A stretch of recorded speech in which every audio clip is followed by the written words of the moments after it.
নমস্কার বন্ধুরা, হ্যাশট্যাগ আবান্তিকার নতুন একটি ব্লগে আপনাদের স্বাগত জানাই। প্রত্যেক বছর দুই বাংলা থেকে বহু মানুষ আমেরিকা, অস্ট্রেলিয়া, জার্মানি বা কানাডার মতো দেশগুলোতে পাড়ি জমান।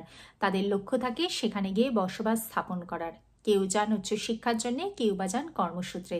প্রথম পৃথিবীর আপনি যে কোনো দেশেই যাবেন না কেন, আপনার জন্য অপেক্ষা করছে সংগ্রাম।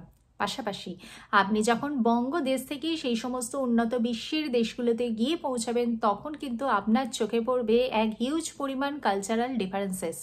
আমরাও যখন বঙ্গদেশ থেকে আমেরিকায় এসেছি, তখন কিন্তু আমাদেরও চোখে পড়েছিল প্রচুর কালচারাল ডিফারেন্সেস। আজকে সেই সমস্ত কালচারাল ডিফারেন্সেসগুলো নিয়েই কথা হবে আপনাদের সাথে আমার এই ভিডিওর মাধ্যমে।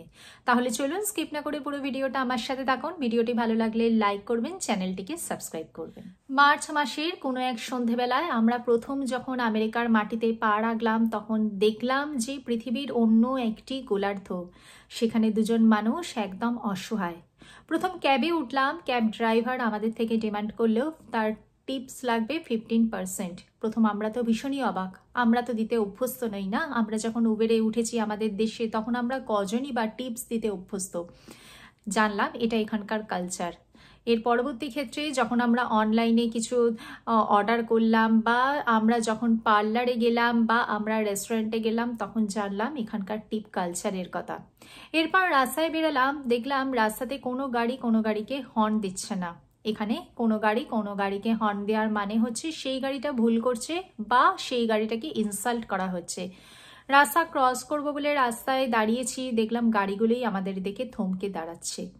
একটা গাড়ি থেকে আরেকটা গাড়ির বেশ কিছুটা ডিফারেন্স। কোনো শপিং মলে যাচ্ছি, দেখছি আমাদের থেকে লোকজন বেশ কিছুটা ডিস্টেন্স মেনটেন করছে। এটাও নাকি এখানকার কালচার। অথচ আমাদের দেশে আমরা যখন রাস্তায় বেরোতাম, হই হট্টগোল কলরবে মুখরিত থাকতো চারিদিক। এখানে রাস্তায় বেরোলে মানুষই দেখতে পাচ্ছি না। সমস্ত মানুষের কাছে তো একটি গাড়ি থাকছেই, অনেক মানুষের কাছে দুটো গাড়ি। এখানে আসতে গেলে নাকি ড্রাইভিং আপনাকে জানতেই হবে। ড্রাইভিং না জানা থাকলে এখানেতে চলাচল করা মুশকিল।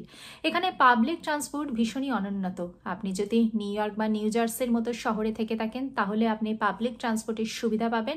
তাছাড়া যদি আপনি কোনো ছোট বা মাঝারি মানের শহরে থেকে থাকেন, তাহলে কিন্তু পাবলিক ট্রান্সপোর্টের সুযোগ পাবেন না। সেখানে আপনার যোগাযোগের একমাত্র মাধ্যম হয়ে থাকবে নিজস্ব গাড়ি বা ক্যাব সার্ভিস। এছাড়া পাবলিক ট্রান্সপোর্টের সুযোগ পাবে না। তাই ড্রাইভিং আপনাকে দেশ থেকেই জেনে রাখতে হবে। এখানে আসার পর জুতো সেলাই থেকে চণ্ডীপাঠ সব কিছুতেই আপনাকে অভ্যস্ত হতে হবে।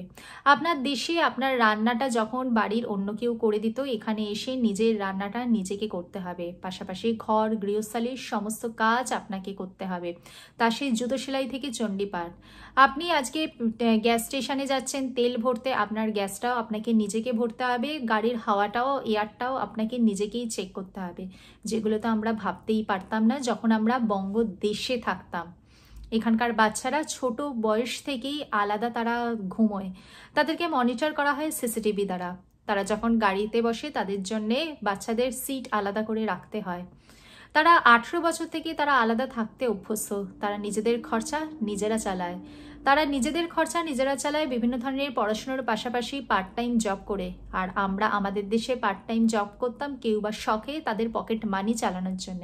এখানে তাদের পড়াশোনার পুরো খরচাটাই তাদেরকে নিজেদেরকেই চালাতে হয়। ছোটবেলা থেকেই তারা আত্মনির্ভর। আমরা যখন আমাদের দেশে ছোটবেলাতে নাচ গান করে এক্সট্রা কারিকুলার অ্যাক্টিভিটিস করি, এখানকার বাচ্চারা ছোটবেলা থেকে হাইকিং, ট্রেকিং এই সমস্ত অ্যাক্টিভিটিসের সাথে জড়িত থাকে। ছোটবেলা থেকেই তারা আত্মনির্ভর হয়ে থাকে। আমাদের দেশে আমরা যেরকম টাটকা জলের মাছ, টাটকা সবজি খেয়ে অভ্যস্ত, এখানে আসার পর আমাদেরকে ফ্রোজেন মাছ বা ফ্রোজেন সবজিতে অভ্যস্ত হতে হচ্ছে। আমরা বিকেলবেলা আমাদের দেশে রাস্তায় বেরোলে যেরকম ফুচকা, ঘুগনি, পাপড়ি চাট, ভেলপুরিতে অভ্যস্ত, এখানেতে সমস্ত কিছুই পাওয়া যায়, তবে সব কিছুই ফ্রোজেন। আমাদের এখানেতে ফ্রোজেন ধোসা, ইডলি থেকে শুরু করে ফ্রোজেন মোমো, ফ্রোজেন ভেলপুরি, সমস্ত কিছু ফ্রোজেন খাবারেই আমাদেরকে অভ্যস্ত হতে হচ্ছে। আমেরিকায় আসার পর রাস্তায় বেরোলে গেলে দেখছি অজানা অচেনা মানুষরা হাই হ্যালো এরকম টাইপের স্মল টক করছে, কিন্তু পরবর্তীকালে আমরা হয়তো ইংরেজি সবাই জানি কম বেশি, কিন্তু যখন এই সমস্ত আমেরিকার মানুষদের সাথে কথা বলছি তখন বুঝতে পারছি না তাদের অ্যাকসেন্ট। তাই যারা পরবর্তীকালে আমেরিকায় আসবেন বলে ভাবছেন তারা কিন্তু আমেরিকায় আসার আগে বা বিদেশে যে কোনো কান্ট্রিতে যাওয়ার আগে সেই দেশের লোকাল ল্যাঙ্গুয়েজটা কিন্তু শিখে যান, না হলে কিন্তু ভীষণই অসুবিধার সম্মুখীন হতে হবে। আমেরিকায় আসার পর প্রথম দেখলাম কাঠের বাড়ি। আমরা আমাদের দেশে ইটের বাড়িতে থাকতে অভ্যস্ত, এখানে আসার পর কাঠের বাড়িতে থাকার সে এক আলাদা এক্সাইটমেন্ট।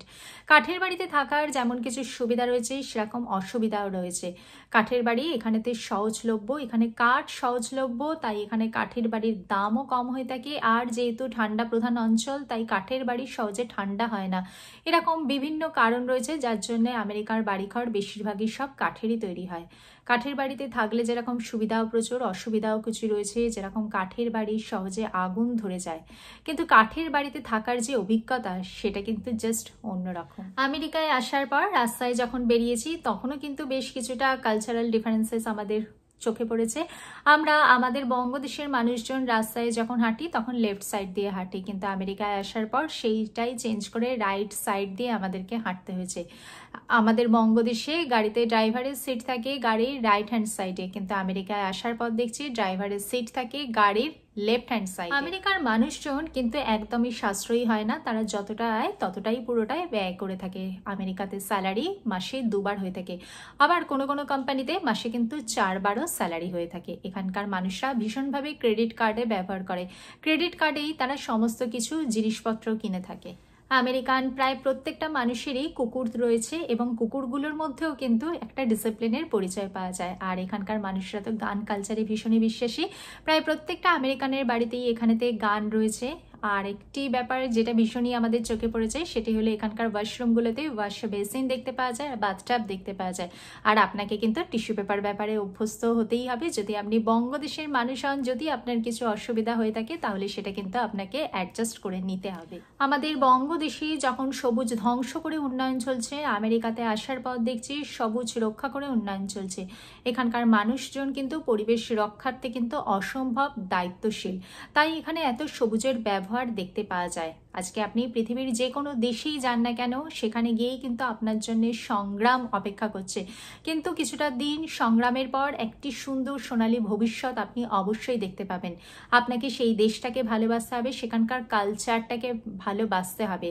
আজকে আপনি বঙ্গদেশের থেকে আপনি যদি বিদেশের কোনো দেশে যান সেই সমস্ত দেশে কিন্তু প্রচুর কালচারাল ডিফারেন্সেস আপনার চোখে পড়বে, কিন্তু তার সত্ত্বেও সেই দেশটাকে ভালোবাসতে হবে, সেই দেশটাকে আপন করে নিতে হবে। অবশ্যই জন্মভূমি আমাদের সবারই প্রিয়, কিন্তু তারপরেও আমরা যে দেশে থাকবো সেই দেশটাকে ভালোবেসে সেই দেশটাকে যদি আপন করে নিই তাহলে আমাদের ভবিষ্যৎ জীবনটাই কিন্তু আরো সুখের এবং মধুর হয়ে থাকবে। ভিডিওটি ভালো লাগলে লাইক করবেন, চ্যানেলটিকে সাবস্ক্রাইব করবেন। দেখা হচ্ছে পরবর্তী ভিডিওতে। ভালো থাকবেন, সুস্থ থাকবেন, নমস্কার।